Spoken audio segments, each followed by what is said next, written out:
how to set an app battery use to unrestricted, optimized, restricted on Samsung Galaxy S26 Ultra. So let's start the video. First of all, go to app library. Now here, so click on settings app. Now in setting, scroll down and click on apps. So you will see apps is here, so click on apps.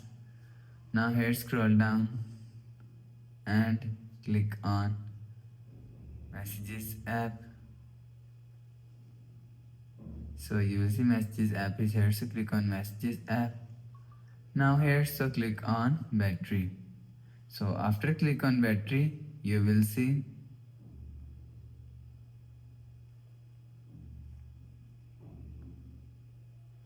so unrestricted, optimize and restricted is here. So if you want to set unrestricted, so click on unrestricted, you will see. So if you want to set optimized, so click on optimized. So if you want to set restricted, so click on restricted. So after select unrestricted, optimize and restricted, after selecting go back to home screen, refresh phone. So that's how you can set an app battery use to unrestricted, optimized, restricted on Samsung Galaxy S26 Ultra. So if you like the video, please subscribe. Thanks for watching.